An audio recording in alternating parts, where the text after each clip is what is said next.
I have a story for you.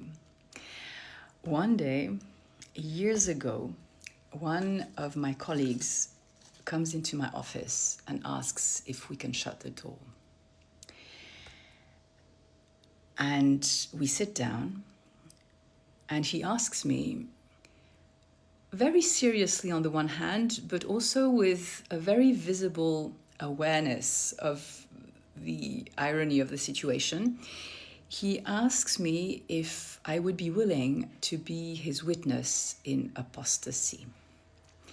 Now, you may or may not be aware that apostasy is a term in religion, in some religions at least, that means that you are stepping away from the religious community. It used to be considered quite a serious crime in medieval Europe, serious enough that, well, I may be jumping ahead here. He tells me he wants me to be his witness in apostasy. And here's the story of why he was making this ask. He is a really wonderful person. He was baptized into the Catholic Church before he was fully aware of being in the world and an independent human being. He was a baby, basically. And then he grew up and was not a believer, but remained in the church as one does by tradition and habit and routine and culture.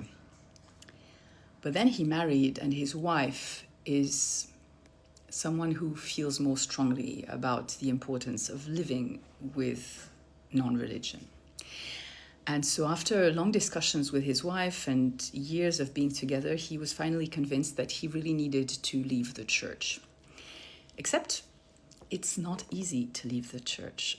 There's a whole set of rules for how to enter, but as it turns out, there isn't any way to truly leave of your own volition.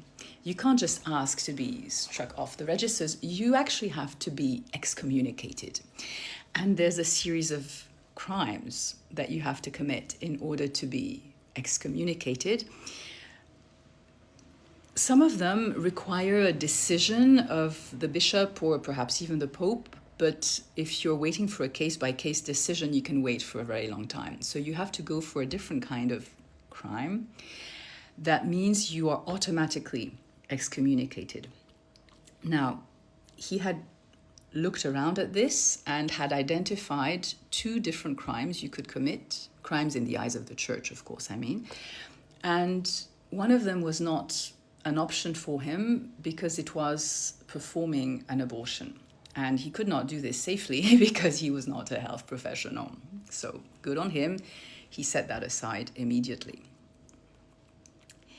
But the other one was committing apostasy, declaring publicly that you do not believe in some of the core tenets of the church.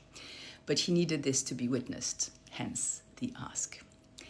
And so I accept. He had a letter all drafted. Apparently he had downloaded it off a forum of people helping each other out with leaving the Catholic Church. And he had it ready for me to sign. And he made a very solemn declaration in front of me so that I could truthfully witness that he had indeed made this declaration in my presence. And then he sends the letter to the bishop. This bishop writes him a very kind letter in reply, full of godliness and my brother in Christ, and I wish you would review your decision and so on. And tells him, look, you have obviously looked at the relevant canon law. It is true, you're right, I have to excommunicate you based on what you wrote. However, I'm paraphrasing here, however, I cannot do this in good conscience unless I am first assured that you are of sound mind while committing this quote-unquote crime. So please, let's make an appointment and I can assess your decision-making capacity. And he came to me, this colleague, with this letter and said, well, what do I do now? And I thought, oh my goodness, this would be fantastic. And it was just too tempting for me. I immediately said, accept the invitation, but please ask if your witness in apostasy can accompany you to the meeting, because I would have loved to see how a bishop goes about evaluating decision-making capacity when the decision is to no longer believed the tenets of the Catholic Church. We can do another video on what was going through my mind at that point, but here I'm telling the story. And frustratingly, the bishop never replied, apparently, or at least this person never told me what went on afterwards.